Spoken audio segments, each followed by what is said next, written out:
Welcome to another episode of EC30. The conversation continues on racism and the gospel. I'm David Graves, your host. Our season 2 theme, on earth as it is in heaven. Jesus teaching us to pray, prayed, thy kingdom come, thy will be done on earth as it is in heaven. We don't have to wait to celebrate diversity, racial reconciliation, ethnic conciliation.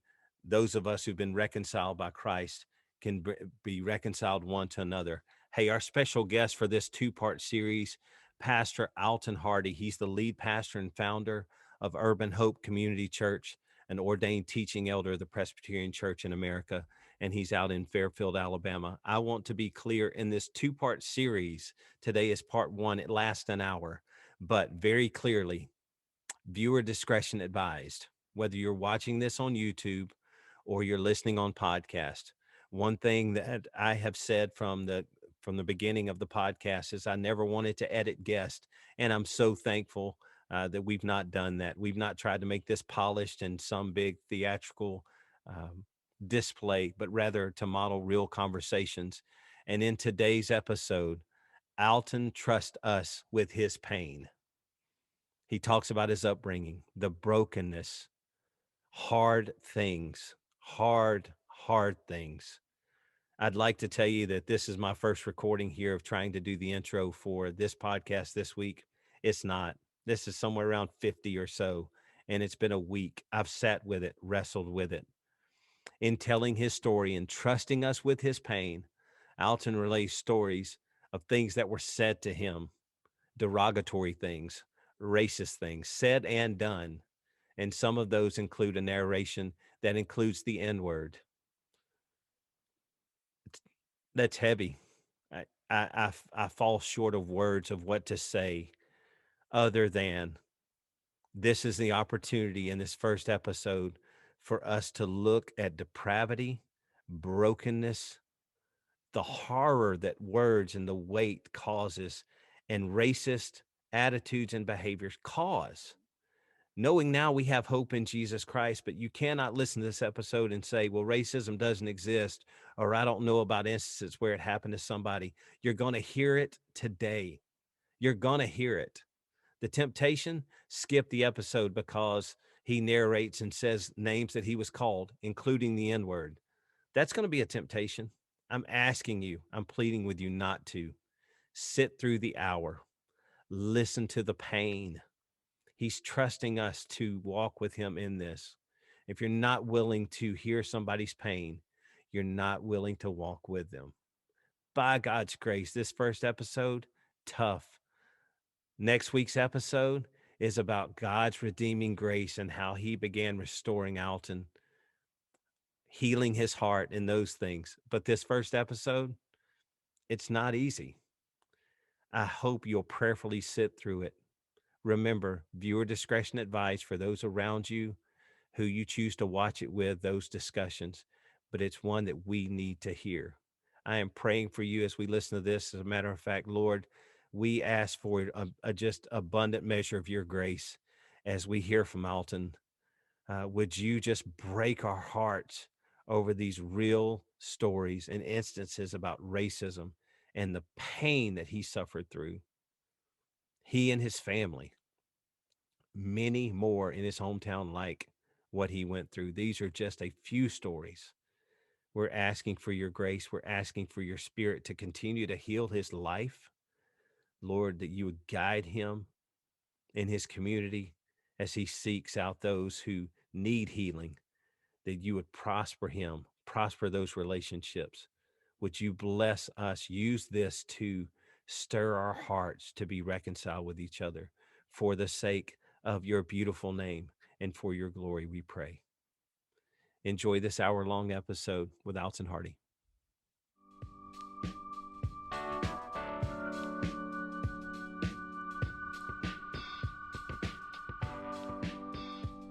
All right, so our special guest today on the podcast, Alton Hardy. Alton, how you doing? I'm doing great, man. How you doing? Man, what a blessing to have you with us today. Alton is with Urban Hope Community Church over there in Fairfield, and today in hopes you're going to hear a story of a gentleman who grew up in Selma, Alabama, moved Yes. around, not only just a very tough story, but at the same time, you're going to hear about God's redemptive work and His grace as He moves in and through us to combat not only racism, but to move us into racial reconciliation, the freedom we have through Christ. Yes. Yeah. Yes. Awesome. Yes. Alton, let's do this just for the group. As I've mentioned to them, is if somebody's new to watch the podcast, this isn't meant to be polished. This is for people to know that, hey, this is what conversation looks like. And so I'm simply going to turn it over to you. Why don't you just start by let's go back. Let's talk about your story from the past. So Yes. where you grew up, things you've gone through, lessons you've learned. How about that? Yes. And I'm glad to be here, Dave, and to share with your audience and wherever this Zoom podcast will go. Man, it has taken me a long time, and I say that with all sincerity, to be able to share what I'm going to share today. And I give you a story, and I'll lead into this. Actually, Sunday, I'm preaching through the book of Romans, and I was at I skipped 9, 10, 11. If you know the Bible very well, those are Mm. not the easiest passages in the world to preach on.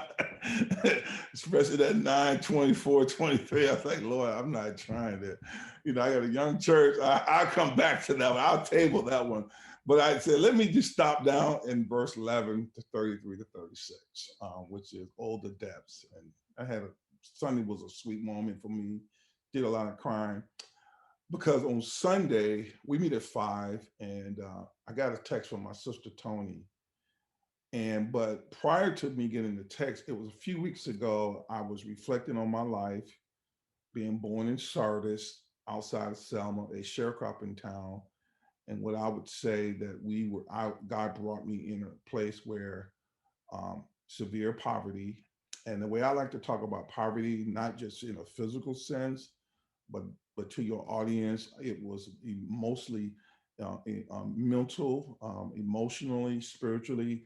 Man, I just didn't know anything. It was third world condition, and I like to say Sardis was a leftover from not only the Civil War, but Jim Crow and just what we call. My parents were sharecroppers, and we were very poor, very illiterate. Education was not part of my family structure. We just was like pick cotton, then walk to school. And over a year ago, I had an opportunity to take some kids from Westminster School to there, and they wept with me and they said, wow, man, people lived like this in the 70s, and some still do for the most part. A lot of people have moved from the back of those woods now. But anyway, but what happened on Sunday was I had asked the Lord, I said, Lord, I have no memories, physically, pictures of myself as a kid. Mm. I can't see how I used to look or what I look like. I mean, I can maybe visualize it a little bit, but I just like, man, and since moving back here 8 years ago, back here to Birmingham, and just doing a lot of soul searching and reflecting on my life personally. So I want to let your audience know it's going to go from a lot of pain. You're going to hear a lot of harm. I may even start crying but I would say my story is God's story. It's really a Amen. story of how, I get into this being a pastor. So anyway, sister sent me a picture of myself. I started weeping pretty. It was pretty emotional for me on Sunday. Here I am looking at myself. I'm probably 8 or 9 years old, and you could just see this young African American kid in the deep South, and I'm really skinny. I'm nowhere not like this, and I look impoverished, and you can see my rib bones. And my wife said, "Wow, you." She says, "Did you eat?" I said, "Hey, it was tough." Mm. And so I started there. That was really just a moment for me, just as having showed it to my congregation. Yeah, I did tell them about it, but I used that as a part of my sermon, and it says, oh, the mercies or the depths of God's riches and his wisdom and his knowledge, and how God has me now in Fairfield, a ministry that is endeavoring to do discipleship to the urban poor. And Dave, I say this, it was almost like God from the beginning of time. I was constructed my life, all of my experiences, everything I've gone through was made for this moment. That's the only way I can describe it. And so let me go down memory lane. Yeah, I'm 54. I was born in Sardis, Alabama, born at home. None of us were born at the hospital. My mother had 12 children, two girls, 10 boys. I'm on the younger end. There's well, I'm this ninth kid to the last. There's three more that came after me, and born didn't really understand Selma and the historic perspective of Selma when I was born there in Sardis. Like I said, we were out in the rural part. If you know Selma, then you got Sardis. Sardis is out in no man's land, very little electricity, dirt roads, snakes, outhouse. Dave, I didn't get plumbing until I moved north. I grew up. I don't even know if I ever even took baths. I don't even remember what I did. Brush my teeth. It was third world living. Wash your clothes, go outside at night, use the outhouse, come back in. It was that. That's all I knew. No cell phone, no telephone, eating off the land and stuff like that. When I tell this story a lot, we moved around a few times out in Selma. My mom separated from my dad when maybe I was around about 5 or 6. Can't remember it quite. Um, but I remember we lived, and this is one of the places I took people to. There was a dump behind our house. Selma used to bring their dump. Man, that dump kept us alive as a family. People hate my wife's like, wow, but it's part of my story. And I would say in some of my older family members, man, the way we think about Sardis, it was hard. Hard, but also as we got older, I mean, you could see the ironclad of racial whatever. And this is all has kind of informed my life. Even though I didn't know it at the time, it was obviously, if you know anything about Selma, and if you ever go to Selma, you go downtown right across the bridge, you see these historic big churches. But Dave, and to your audience, I never in my life remember any of those churches ever coming out to Sardis to help this poor, illiterate, poor. And my mother and dad were professing Christians, so I had a Christian worldview. How much of it, but just being in the South, I knew there was a God, but never came out to give us bicycles. I never had a bicycle. I never had a lot of toys growing up. Man, my childhood was poverty. My days for having fun was going out in the woods, walking across snakes with no shoes or no shirt on, trying to find some excitement. It's one of the reasons I think God made me a church planter. That's kind of the God's providence, because church planter, you got to have somewhat, but daredevil, entrepreneur, and I went looking for entrepreneur just by providence, trying to find something to do on a hot summer day in Sardis. And so having that now, for me growing up, I didn't see a lot of whites. And when I did, when I moved, I was about 10, 11, I did a little baling hay and get a quarter for that. There's a guy named we call him Jesse Haynes. And you go down to Sardis, you can still see landowner, the Haynes family. So we didn't talk that well. So I'm saying the name right by now, but yeah. We have a really broken dialect that I grew up with, that I still, in many ways, as I get older, that I'm still unlearning in those formative years that was implanted into me, just saying words all messed up. I mean, like I said, we were really, Dave, not that far removed from the way that we live now in slavery in many respects. I say that it wasn't slavery, but mentally it was slavery, because the way we thought and processed things was just not the way typical people in America should live, with all the access to resources all around us. Well, my real racial experience, I didn't understand it at the time. In fact, up until a few years ago, I had kind of blocked it out. And I had blocked out a lot of stuff in Sardis, me upbringing. I don't know, I maybe just didn't want to think about it. I think I see that with a lot of my brothers and sisters. I mean, we don't want to talk about that time. It was hard. It was poor. But my brother Andre, I'm 54. If Andre was still living, he would be 56. Andre died of hepatitis C. His life went totally different than mine. and he died a few years ago. And I'm he was sorry. in this picture that my sister sent to me as well. Well, before we moved from Sardis, we have a couple of my other brothers that were older, Ronald and Donald. Ronald was dead. Donald's still living. Donald's older than Ronald. And they were in their teens and they were starting to become rambunctious, kind of wreaking havoc out there in Sardis. We attended a school called Shiloh School. You still look, it's no longer there. And we had to walk to that school about 20 miles one way, 20 miles back. I think a bus occasionally came. I can't remember. I remember walking there more than I got picked up by a bus from my experience. And when the kids from Westminster saw that, it's like, oh my God, Mr. Pastor Hardy was like, yeah, this is how life was. But at this last house before we left, and I left Sardis when I was 12, and this is an important story.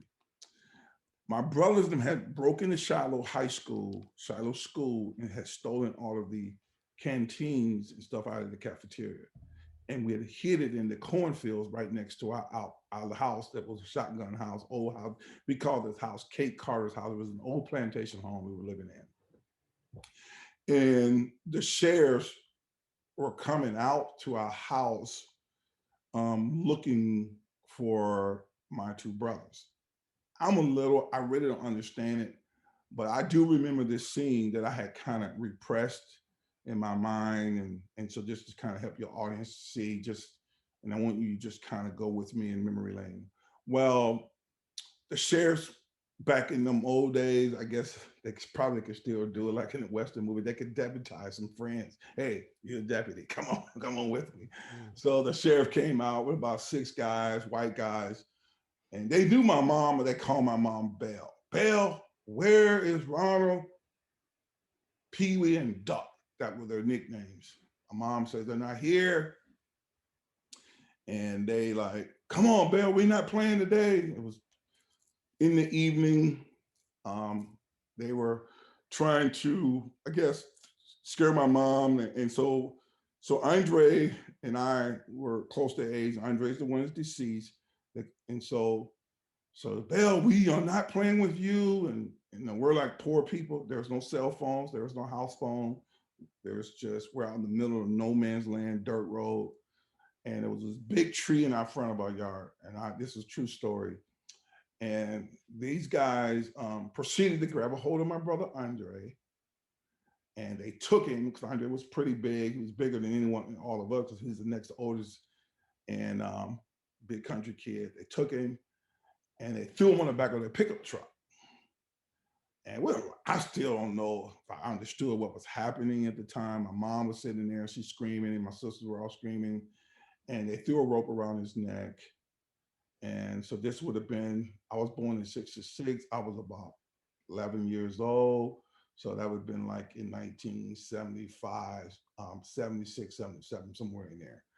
And they proceeded to throw him on this truck, pickup truck. And they would, and they were like, where is Ronald and Donald? And they put the rope around Andre's neck. And what they would do, Andre was on the truck, bed of the truck, and they would go back and forth. And Andre would be swinging from the tree as they were threatening my mom and us to tell them what Ronald and Donald was.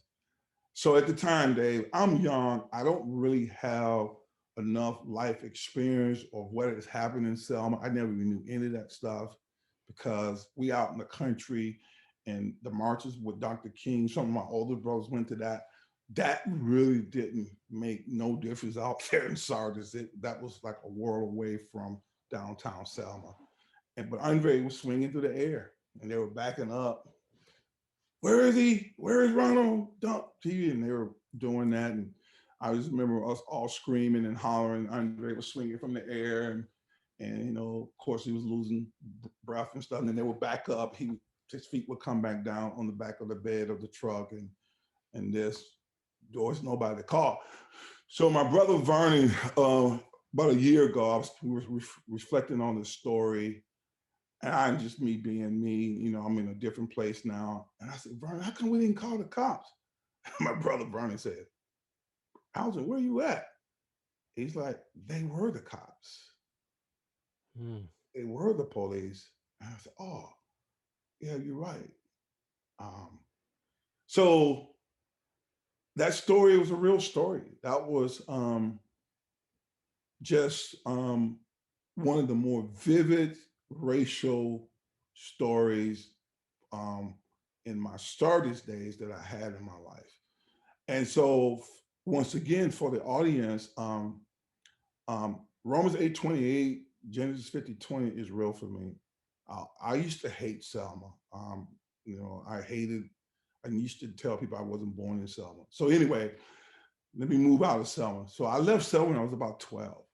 My brother Eddie, who's no longer here, he's the oldest of the Hardys. Eddie came and got my mom and us from Sardis one day, showed up with a U-Haul truck, and it changed my life in many respects. I think that's one of the reasons why I'm even alive today is because of what my oldest brother did. He came and got us out of Sardis. I don't think I would have made it. Then a lot of the people I don't think made it out of there. I would have died of somehow, did something, robbed something, went to prison, or just died of what I would call a pure hopelessness. But we moved to Louisville, and that's where my life changed. That was when I first started taking showers, taking baths, because we didn't have an outhouse. You had running water, you had plumbing, you had what I call basic life things that I now see, but we didn't have any of that out in Sardis. And that's when I had neighbors, because back in Sardis, we didn't have neighbors. Everything was spread it out. It was like we didn't have bicycles. We had to walk into town, walk back, and there was no help. There was no churches that came and helped the poor. It was just Christmas, holidays, lack of food was just normal. And then we moved to Louisville, somewhat of that continued on, but at least in the Louisville, it was you had welfare. And this was when I first experienced welfare, not knowing it now. But I remember the social worker coming out every month to make sure that would say, see if Mr. Hardy was at house in the home. And we up until most of my life, I slept on the floor, a mattress on the floor, never had a bed off the floor. And they would come, I'll never forget that she would pick up the mattress off the floor as though my daddy would maybe be underneath the floor or something. I don't know. But, and all this stuff comes back to me now. So I understand they were wanting to make sure if my mom to get, it was called ADC, FD or something back in those days, in order to get that little rations from the government, they wanted to make sure the most important person that will be a part of our lives was not a part of our family, which was my father. And he was not there. He wasn't never there, but they wanted to make sure if she was going to get food stamps and help, that he couldn't be living there at all, which he wasn't. He was in Sardis. But it was in Louisville, Dave. This is where the story changes for me. Um, Louisville, where I started to experience what I call racial woundedness. We got to Louisville probably 78, 79. And I was about 12, 13 years old, going to school. And the school that I was going to was Newburgh Middle School. And at Newburgh Middle School, I didn't understand this, man. I'm going from deep South. I had very bad dialect. I got teased a lot and I stuttered because I now have this country outside of the world. People had never heard the language before. But at the school, they were having riots. They were having, because they were still, Louisville was still in the process of busing, if they call it, moving blacks. I didn't, man, no, we didn't have any of those problems out in Sardis because there was nobody out there but black people. So Right. Louisville was a different thing. And so I remember getting called the N word a lot just because, but I wasn't, because I'm poor, I'm really illiterate in many ways. I really not catching all of that. Was I go to high school, Manual, it's called Moore High School, still there. You look it up online, Moore High School. If you go on my Facebook, you'll see Moore Mustangs because I use that on my Facebook. And going to school, and every now and then I would miss the bus. And Moore High School would be like, we lived in Fairfield, but Moore High School would be like going to high school in Hoover. So Mm-hmm. it'd be that way. And they wanted the kids from Fairfield to go to Hoover. So it's kind of crazy, but that was about the distances in the many since from where we lived. And Um, and I would miss the bus. And that's when one day I was walking home from school or whatever the case, because I would stay after school, play basketball and all kind of stuff. And walking down the kind of the highway from the school, I'm about 14 years old. I'm very naive. I'm a fatherless kid. My mother has 8 of us living in a house with 3 bedrooms. There's lack of food. There's not a lot of food. Most of the time, we're poor, and we're living in Louisville in a little community called Newburgh. And I'm walking home, and I never forget 2 white guys pull up beside of me and say, "Hey, come here, kid." And I go over to them. I'm not thinking. I don't have no awareness of what's about ready to happen. And all I can remember is I walk up to the car. They call me the N word, and they spit on me all over my face and call me the N word. That happened to me another time in Louisville. Um, that has been, I remember coming home telling my mom, but I don't know what I did with that. I just, hey, I don't know. It didn't sit in with me as much, but it was just the ball kept rolling. And that happened again in Louisville. Well, my mom has a major heart attack. Um, she was working with cleaning up houses, back what they call cleaning up white people houses. She was doing that in Louisville. There was about 8 of us living at home with her. And she just wore down. Just she walked everywhere. My mom was still operating in Louisville as though she had did in Sardis by walking everywhere. It was very embarrassing just to know. People say, "Man, where y'all walking to the grocery store?" My mom would come home with 7 or 8 bags of groceries. It was, and he was like, "Where was the churches? Where was the help and hope?" And I don't know. It wasn't there. I remember one Thanksgiving, one Christmas, we didn't have no food, and it was just, we were all looking. My mom broke down. So my early years, Dave, it was hopelessness, poverty, and just life. I don't know. My mother could never come to a parent teacher conference. It wasn't anything. It was just, my life was just that. No father, no really male influence. It was just, I'm just growing up, just trying to figure it out. My mom has a heart attack. We're in Louisville. I've been there about 4.5 years now.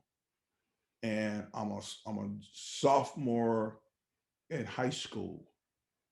Um, and that was when Jimmy Carter was president, and had bought my first bicycle that summer in what they call, I don't know if you go back this far, the CETA program, where they get the summer jobs.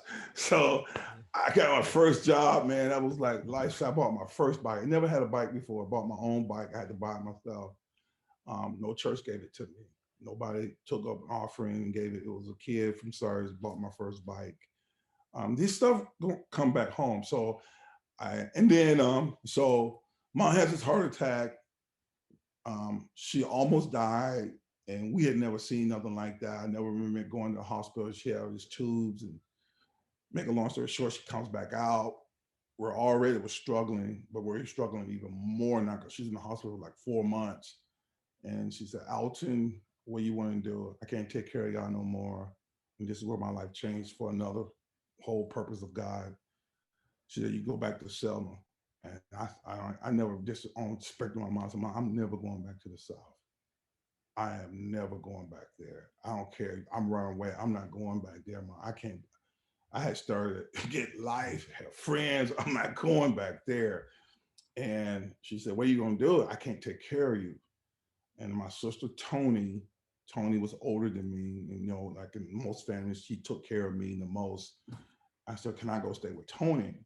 Now, Tony had a boyfriend that she had a kid with, and he was from Grand Rapids, Michigan. People always ask me, "How did you end up in Grand Rapids, Michigan?" Well, my sister, poverty, and I said, "Can I go live with Tony?" Had never been around snow, and that's where my mom said, "If Tony would want to have you."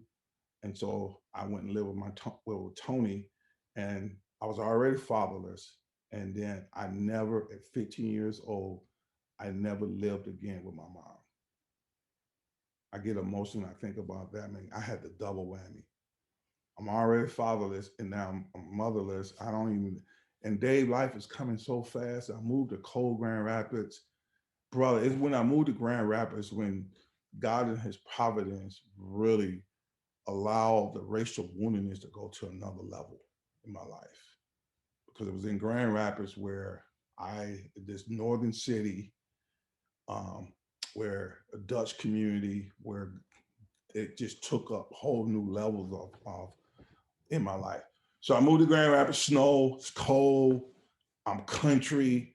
I already have a dialect that Louisville people didn't understand. And now I'm in Grand Rapids, but you can imagine, man, I got double trouble now. It wasn't no rappers out that made the country slang a cool thing to have like T.I. and them guys. I had to go through it. So I'm here, I'm in Grand Rapids.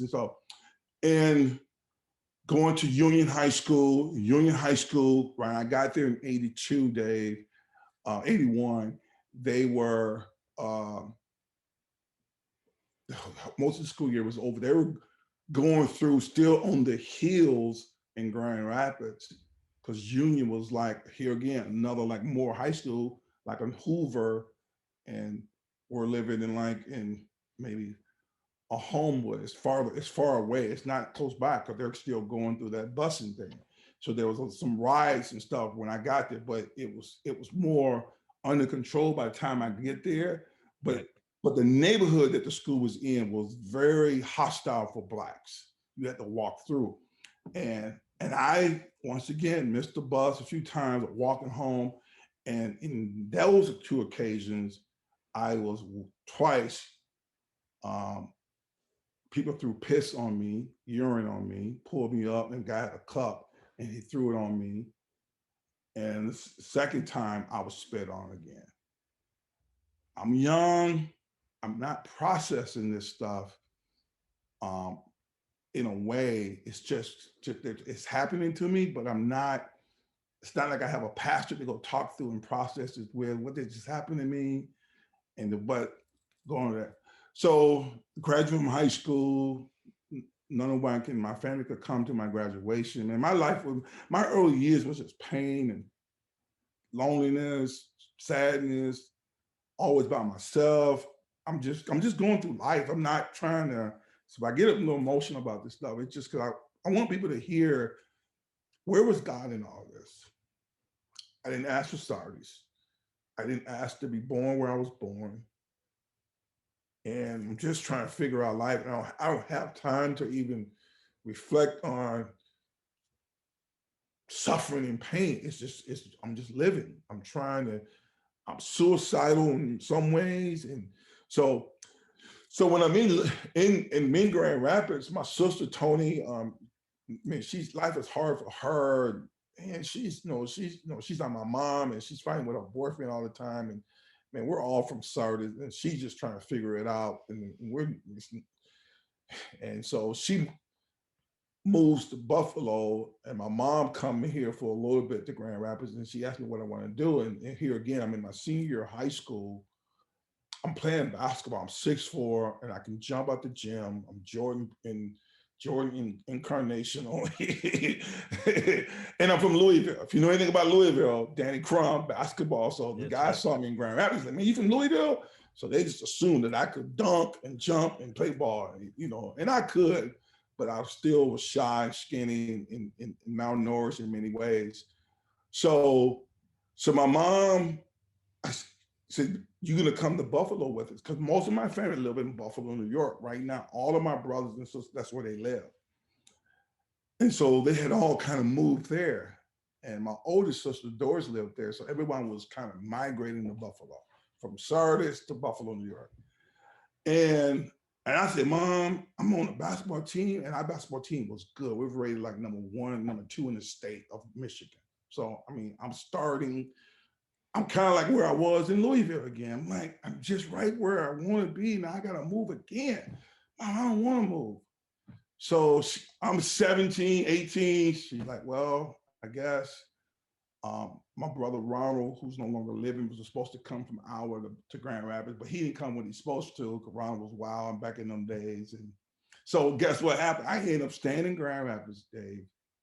I'm in high school, going to school by myself. I'm living in a house in Grand Rapids. If you know anything about Grand Rapids, Michigan, it gets lots of snow. I'm not really haven't seen snow like this before. And this is in 1983 going into 84. So I graduated in 84. David, snows that year, just lots of snow. I have no coat, I have no gloves, I have no boots. And the house that I was staying in, that my sister was staying in, like in Michigan, you can, when they left, the lights were on, the water were on, and it takes a while before they cut that stuff off. So I was kind of doing it all right. But after a while, they cut the heat off, they cut the electricity off, and the heat was off. I had no plumbing, and I was playing basketball. I lived in the house like that for about 5 months. So I was homeless in my senior year in high school. My assistant coach of the basketball team lived next door down to me. And he says, they call me Louisville, because I was from Louisville. They never even heard the word Alton. They said, where you from? I said, Louisville. They started calling me Louis. So in Grand Rapids, everybody calls me Louis because I was from Louisville. This is Louisville. They don't even know my name is Alton because they never asked me. And the coach's name was Elmo. I did his funeral a few years ago. He said, Louis, how come I never see no lights on?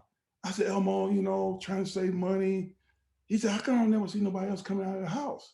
Because he would pick me up sometimes to go to the games, and he would drop me off for basketball practice and I said, trying to save power, just stuff. I was, very not trying to tell him what was going on.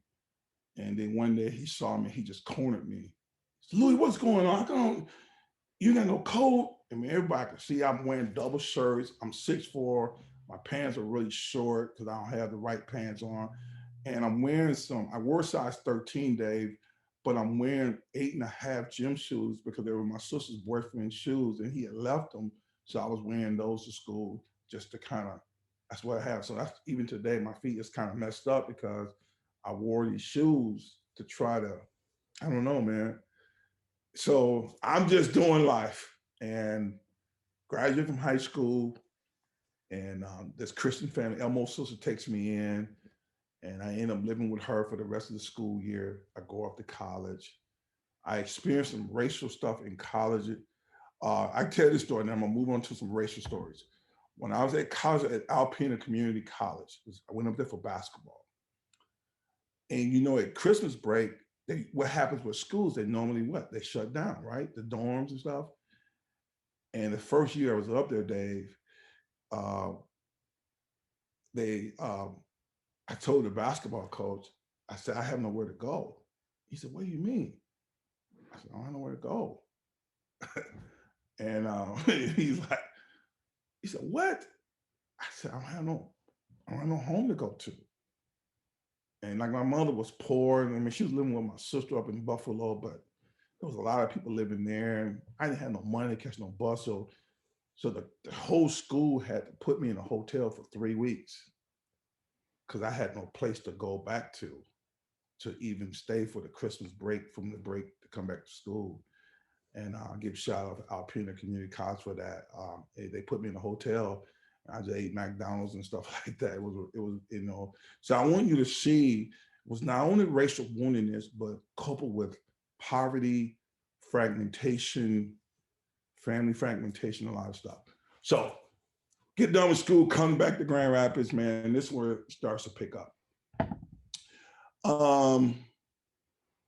Back in the 80s, went to school from 84 to 87, and had some racial, Alpena was like way up in the UP almost in Michigan. You look it up right before you get to Lake Superior. So there wasn't that many blacks up there. So I experienced some racial stuff up there, but it wasn't anything that stood out a lot, just being in a town where there were that many blacks. They knew it, if you were there, you were from the basketball team because that's the only time they would see you. But when I come back from school, I get a job. I had to get a job because I had some colleges recruiting me because I could play D2 schools, Western Michigan, but I was so poor. I had no stability. I couldn't even consider it because they didn't know me enough to take me in. So I just had to, I can't forget this college stuff. Let me just get a job and start taking care of myself because it's not going to work. So I ended up getting a job in 87, going into 88, at a company called Westside Beer. It was a beer distributor. Like I said, I grew up Christian, I had a Christian worldview. My Christian worldview was really intact in Louisville, but I wasn't being a disciple. I just know there's a God and I'm praying, but I'm not like committed to church or anything like that because I'm just basically struggling and trying to get on my feet. But I go to this job, Dave, Westside Beer. Now, how I got in this company, the company was a union company, but the company didn't want to have the union no more, so they wanted to break the union. And so they created what they hired people off the street, what they call the scabs or whatever. And that's how I got in. But this company had never hired Black people. It was a beer distributor. It delivered the beer to the stores, like the Publix and grocery stores all around Grand Rapids. Westside Beer. And hired a bunch of Blacks during that time, Hispanics. But over time, as they got stabilized from getting the union people out, they broke the union. I was still working there because I was desperate, man. I needed a job. And by this time, my brother Ronald had got here, Grand Rapids, and I was living with him in his basement. And I'm about 20, 21 at this time. And in 2 days, you need to know, I didn't have no driver's license. I was 20, 21. I didn't even know how to drive because I had never had a car. Nobody never taught me. And I was just trying to figure it out. So I made this company. I would walk to work. It was about it was about 15 miles from where I lived, 15 miles back. So, but young teenager guy, man, that was not gonna pretty much run that because I was an athlete. Dave is at this company, and I want people to hear this. This is in Grand Rapids, Michigan, and this is in 1988, 89. This is not 1920s, 1930s, 1940s, 1800s. This is in Grand Rapids, Michigan. This is not Birmingham. This is not Sardis. Dave, I experienced as a 21-year-old kid, gotta remember now, I'm fatherless. I don't have all this support. I'm really out kind of making life by myself. And I'm trying to do the best I could. I'm married at this time. And I'm working at this job. And man, it was almost like it had to be God. Just I don't know how. I got called nigger every day. I mean, every day, to my face. I hate you, nigger. I mean, it was like rampant. You would think I should have run to somebody else. So I would go to Ray Wanagun. You know, like I said, Grandpa is really heavily Dutch, so there was a lot of Dutch people. I would go to Ray. Ray was an old guy, white guy. He was a foreman. And I loaded the trucks. So we work at nighttime, we would go in like at 6 o'clock and get out at 6 o'clock the next morning. So I would go and say, Ray, they keep calling me nigger. It was about 16 of us that loaded the trucks. I was the only Black guy. And Ray would say, Alton, if you don't like it, quit. Ray had been there. He was a foreman. And like I said, this company had never hired any Blacks. I'm like, so he never supported me. And then his boss name was Marv. And I would go to Marv, and Marv was like, what do you want me to do? You don't like it, quit. They were always trying to get me to quit. But like I said, I needed a job. And this is 1988, 89. Jobs were scarce in those days. I was making about $10 an hour. It was the most money I ever made. And I just needed it. And they were like, every day, nigger, nigger, nigger. There was this dude named Mark. And like I said, I'm skinny. I'm 6'4", 180 pounds. I'm not that big. Dude named Mark. He was a big, burly white guy, big, burly dude. And Mark he was main one out of the guys. About 16 of us. And every night he would see me. We'd be on our high lows. He said, nigger, I don't like you. I don't want you working here, nigger. I mean, this is just like blogging. Everyone could hear it. Some of the guys, hey, Mark, leave him alone. And they were like, Mark, I don't care. Mark was a big guy. And he was kind of like the main leader. And so one day, I don't know if I just got more nerves up. I didn't care. And so I said, Mark, please stop calling me that. Just leave me alone. What is wrong? He's like, I don't like niggers. Once you're here, go back to Africa. It was all this verbatim hatred towards me because In of color. 1988. Huh? In 1988. 1988. Yeah, yeah. We're Yeah. not talking the 89. 20s. and and and this is actually 1990 because I was married at this time. And man, so I said, Mark, there was a gas station down the road. When we would get done from work, like at 4 or 5 in the morning, I said, we're gonna meet down there and we're gonna fight it out. And him, me, and all the guys were down there. I'm the only black guy. I want you to see this. I gotta set this up. I'm 21, 22, 22. I'm fatherless. I have not been in a lot of fights. This guy's big. I'm the only black guy. And they are all for him against me. And we're standing down at a gas station. He has a pickup truck. I'm driving something. And we're supposed to fight. It's 4 or 5 o'clock in the morning. I get out of my car. There's Mark with his pickup truck, and there's all the other guys. And Mark is gonna beat me up, or I'm gonna beat him up. And like I said, I'm skinny and I'm quick and I'm faster than him, but he's bigger and stronger. So if he grabs me, I'm dead goose because I'm not gonna be able to get, and they're not gonna help me. I'm the only black guy. It's about 15 of us. And Mark is calling me niggers. He's trying to hit me because I'm fast. I'm able to kind of hit him, but I keep backing up. But he keeps trying to grab me. He's trying to put his arms around me. He's trying to get a hold of me because he's not as fast as me. So I keep backing up from him till I go across the whole street, almost get hit by a car trying to get away from him. And then I come back. He's come back, nigger. You know, he's calling me that. And they're like, get him, Mark, get him, Mark. And it's, you know, and this is happening to me. So since he can't get a hold of me, so he goes in the back of his pickup truck and he grabs a chain about this thick, big around. And he grabs the chain. And I'll never forget it. He picks the chain up and he starts swinging it around. And he's trying to hit me with it. And he swings it low, I duck. He swings it low, I jump. And he swings it high, I duck down. And I don't know why I just didn't run, but if he would have hit me, you wouldn't be talking to me. I'd be dead. He would have killed me. Where's God? Don't know.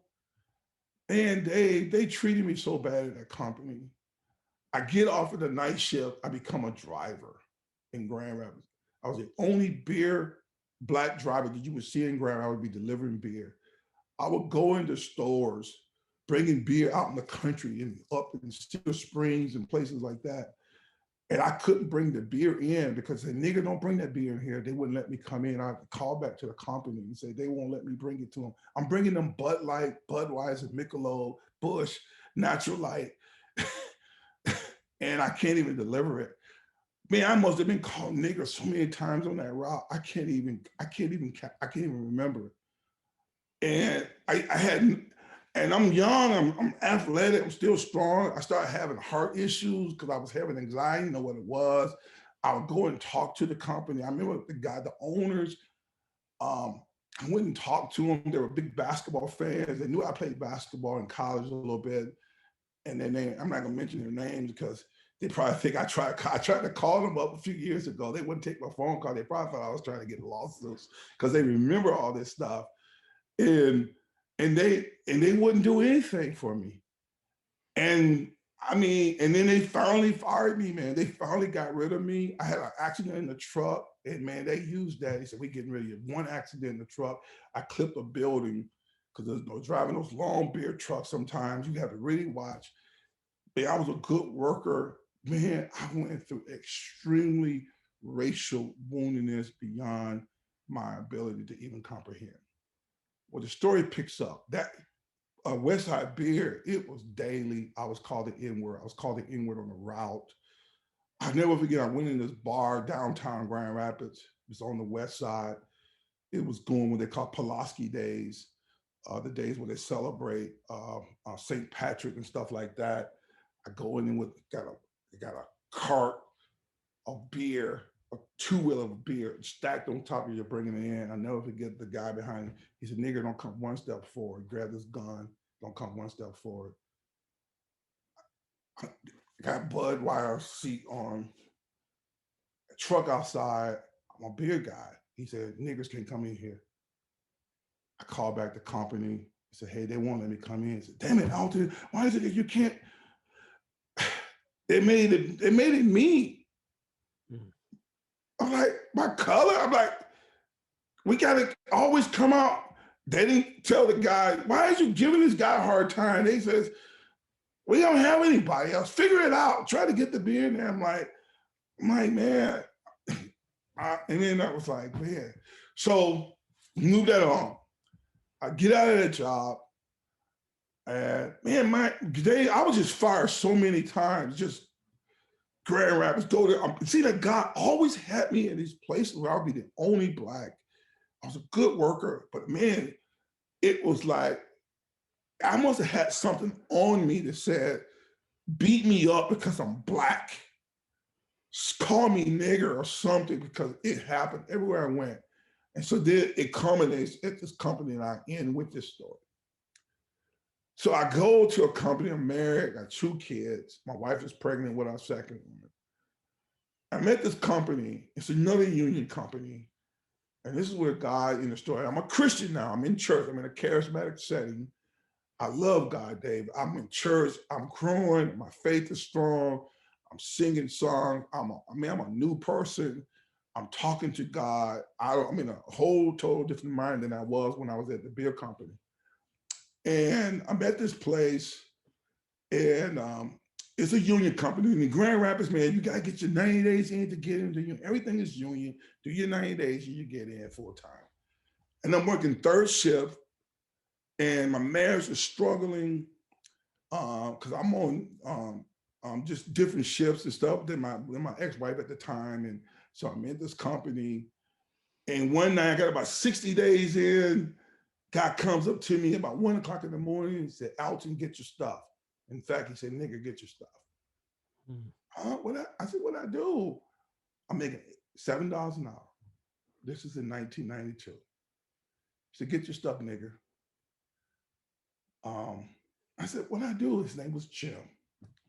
Tattoo on his arm, short guy, stocky guy, probably 50 years old or more. He said, "Get your stuff." I hadn't had lunch break yet. I was a third shift job. I started at 11 o'clock and go to 7 in the morning. And this was about 1 o'clock. Hadn't even had my break. And I get my lunch pail. I'm walking back to the office with him. He's walking in front. He said, "Nigga, I'm firing you tonight." I said, "What?" He said, "I'm firing you, nigga." And I never forget, he looked on the floor. It was a factory company. And there were some Blacks, but they were unionized. He said, "I would fire them niggas, but I can't because the union protect them. But you're not in the union." He said, "I'm firing you." And I could just feel it, man. My marriage was already in a bad place because I was constantly couldn't keep these jobs because I was telling myself, I don't know what it is. She's like, "You always talk about racism." People, there really are.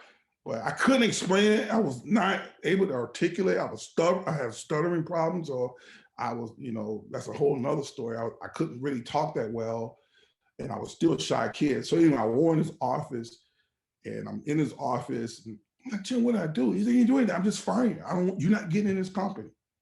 You're not getting in. I don't like niggers. I don't like you. I don't like them. You ain't going to get in this company." And then I don't know. I'm like, "Jim, what do I do? Give me another chance. I need this job, Jim. Please, man. My wife, she's pregnant. I got 2 kids. It's in the wintertime of September. Come on, Jim. I can't do this." And he was like, "Nope, you're getting fired." So then I went and got the union steward, the guy that advocates for people. And he's like, he comes, he's an older guy. He's like in his 70s. Like him and Jim, they trained together. They knew each other. Like, "Jim, what are you firing for?"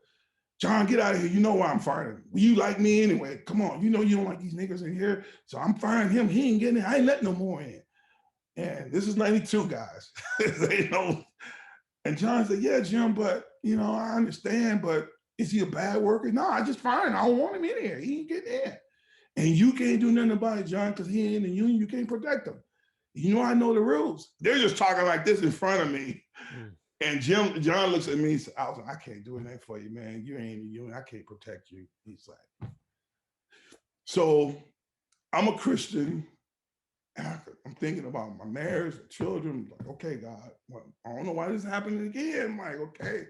So John, I do something, probably your audience, people of color probably say, man, why would he do that? But this is where the story gets set up for God. I fall on my knees in the office of Jim.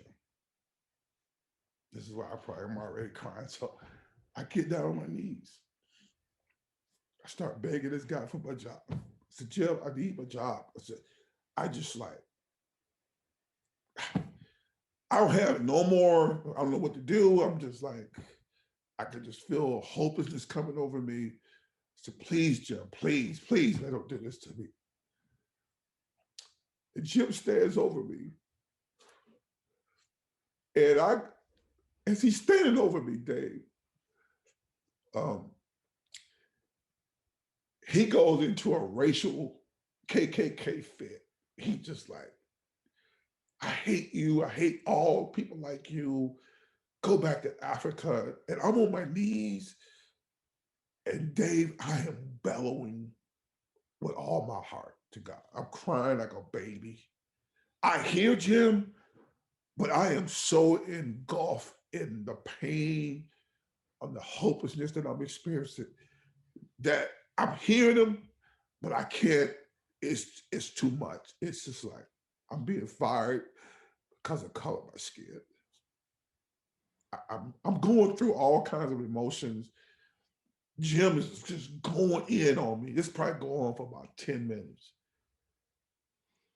I think he wanted to hit me, but he didn't. So he held himself back from hitting me because he was standing on me. I ought to hit you and kick you.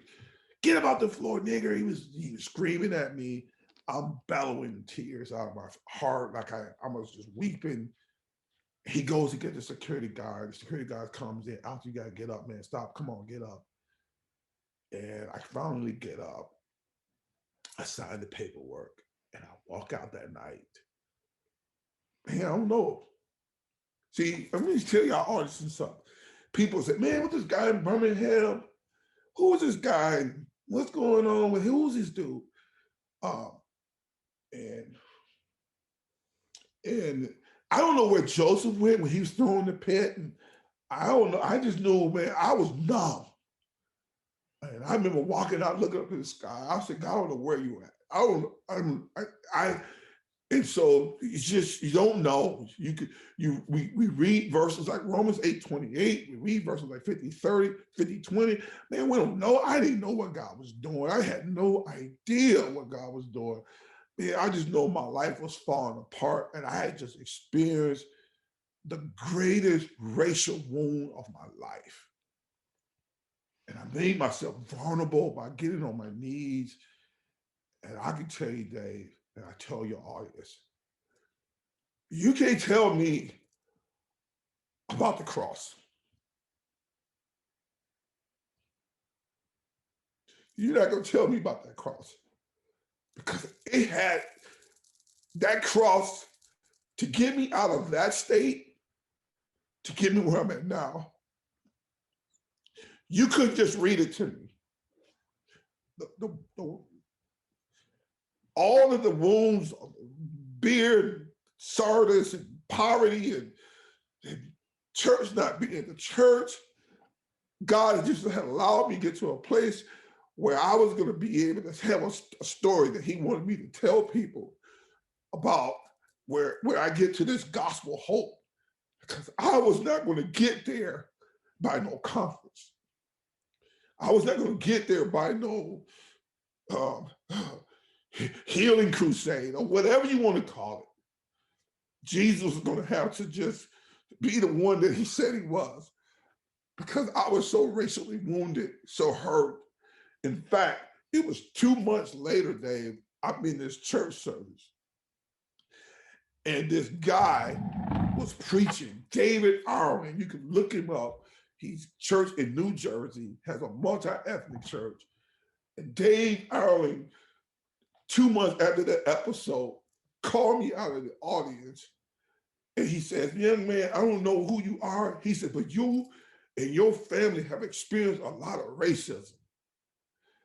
And he says to you, young man, he says, God says, he said, those that have despised you because of your ethnicity, they're going to be cleaved to you.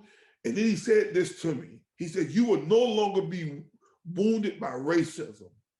You will no longer be abused, but those who have despised you because of your ethnicity, they are going to cleave to you. And he said this to me, I'll never forget. He said, and you will be reconciled.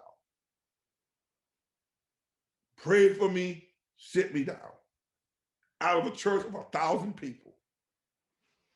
Called me out, charismatic church, that's a different church that I'm in now, told me that. That man didn't know anything about me. He didn't know me. He didn't know me from Adam. And that was 2 months after that episode.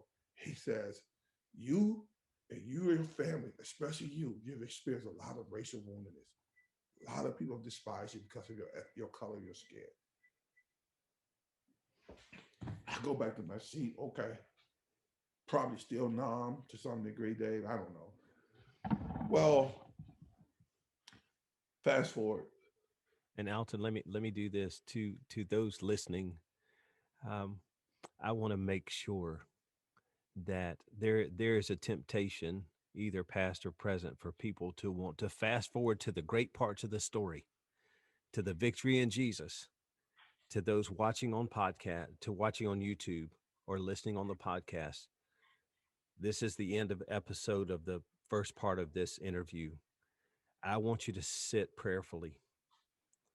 Go back and just recall the dates that he mentioned, the 70s, the early 80s, his brother in the back of the truck. I want you to picture this isn't the 1920s, and ask the Lord for empathy to feel the weight of this story for those who say racism doesn't exist or I don't see it, and those type of things. You're hearing clear examples, and even the stories that's been shared are are just the shade of a painting. I mean, if we had 5 hours, we could go on and on, story after story after story. Would you to be spat upon? I'm asking the listener or the viewer, pause at the end of this episode and just sit with this. Don't jump to the next part of the interview. Don't skip over the weight of this. Picture as he talked about the welfare coming by and lifting up the mattress to make sure his mattress was on the floor to see if his dad was under the mattress, as if he could be. Picture picture the hopelessness. Picture, just feel the weight. Be sure to come back and check out the second part of the podcast as well. But in this first part, don't skip over this. We cannot celebrate the victory and we can't celebrate the gospel without feeling the weight of what's happened in the past. So be sure to join us next week.